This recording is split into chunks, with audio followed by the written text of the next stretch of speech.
Single Touch Payroll Phase 2 reporting will include a 6-character tax treatment code for each employee. The tax treatment code is an abbreviated way of telling the ATO about the factors that can influence the amount withheld from payments to employees. This video will provide an overview of Phase 2 tax treatment. Please see the video description for a link to a detailed article on the subject. Reporting the tax treatment for each employee through STP means that when employees provide their tax file number declaration, employers no longer need to send a copy of the declaration to the ATO. It will also allow the ATO to notify employees if they have provided their employer with incorrect information that may result in a higher tax bill for the employee at the end of the financial year. The 6-character tax treatment code is made up of a combination of tax scale categories and options within each category, study and training support loan status, or STSL, and Medicare Levy settings. It is essential that each employee has the correct settings applied. The payroll platform will then automatically generate the code combination based on those settings and report that code through the STP event for each employee. All the settings that determine an employee's tax treatment for STP purposes are located in the Employee's Tax File Declaration screen. Please note, for the purposes of this video, this is just a test employee and I have not entered a tax file number in. You would enter the employee's number in the tax file number declaration field. First, there is the tax calculation options section. Here you can select any option that applies to the employee scenario. These options are Australian resident for tax purposes, claim tax-free threshold, is an approved working holiday maker, is claiming the seniors and pensioners tax offset, is claiming a zone, overseas forces or dependent tax offset, has accumulated STSL debt. This applies to employees with a higher education loan program, vet student loan, financial supplement, student startup loan, or trade support loan debt, is a seasonal worker, and has approved withholding variation. Secondly, there is the STP Tax Category section. This is a new section that will be made available to users in the coming weeks. The STP Tax Category section can be used to assign a category to an employee. The categories are actor, Australian residents for tax purposes who have provided a valid tax file number or tax file number exemption reason and are actors, variety artists, and other entertainers who receive payments for their performances. This includes employees performing promotional activities.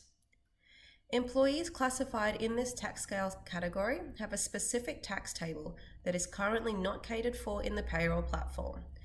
A recurring tax adjustment can be set up so that the withholding amount is automatically calculated in the pay run.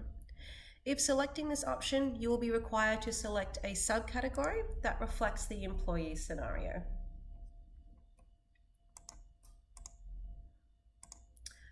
Horticulturalists and shearers.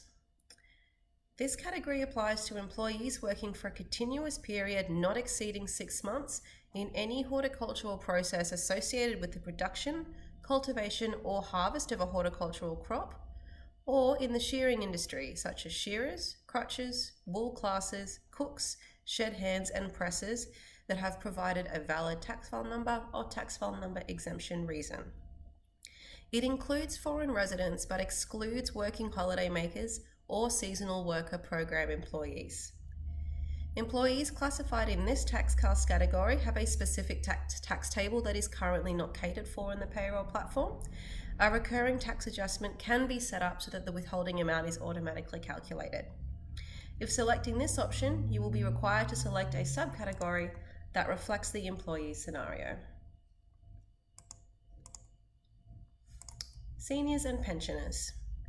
This category applies to employees aged 66 years or older, or veterans receiving a service pension, and or war widows or widowers receiving an income support supplement from the Department of Veterans Affairs who are at least 60 years of age. Employees classified in this tax scale category have a specific tax table that is currently not catered for in the payroll platform. Again, a recurring tax adjustment can be set up so that the withholding amount is automatically calculated. If selecting this option, you'll be required to select a subcategory that reflects the employee scenario. ATO defined. This category applies where the ATO issues a written notice to an employer to vary the PAYG withholding downwards of an employee, or where the payee is a death beneficiary who is also not an employee, or where the employee is not covered by any other tax table, such as a non-employee for superannuation guarantee purposes only. If selecting this option, you will be required to select a subcategory that reflects the employee's scenario.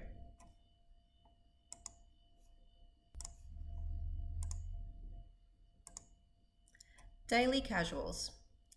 This category applies to employees whose work patterns are irregular and have no job certainty, such as casuals who may only rely on daily income regardless of the frequency of payday. It excludes working holiday makers, seasonal worker program employees, and foreign residents. Employees classified in this tax scale category have a specific table that is not currently catered for in the payroll platform. Again, a recurring tax adjustment can be set up so that the withholding amount is automatically calculated in the pay run. Finally, we have the Medicare Levy section. This is a new section that will also be available to users in the coming weeks. The Medicare Levy helps fund some of the costs of Australia's public health system, known as Medicare. The Medicare Levy is 2% of an employee's taxable income and is in addition to the tax paid on taxable income. The Medicare Levy is automatically calculated as part of the PAYG amount withheld in the pay run, and an employee's actual Medicare Levy is calculated upon lodging their income tax return. An employee may be eligible for a reduction or exemption from paying the Medicare Levy, depending on the circumstances of the individual and their spouse. Determining eligibility for a reduction or exemption is the responsibility of the employee. Any employee should communicate any Medicare circumstances by completing a Medicare Levy variation declaration form and providing this form to their employer. Only then should any of these settings be configured for an employee. These three settings are Medicare Levy exemption, Medicare Levy reduction, or Medicare Levy surcharge. The surcharge is where an employee wants to increase their withholding amount to cover the Medicare Levy surcharge. Please note that only employees with a tax category of regular, excluding daily casuals and those not claiming the tax-free threshold, or seniors and pensioners are eligible to select one of the Medicare Levy options. A regular employee is one not otherwise covered by the previously discussed STP tax categories and could also include directors, office holders, religious practitioners, labour hire workers, and Pacific Labour Scheme workers. There is no specific setting that users need to configure for this tax scale category. Rather, the system will recognise and report this category automatically. Additionally, if an employee is claiming a full Medicare Levy exemption, they cannot also claim a reduction. For more information on STP Phase 2 reporting, please see our other videos.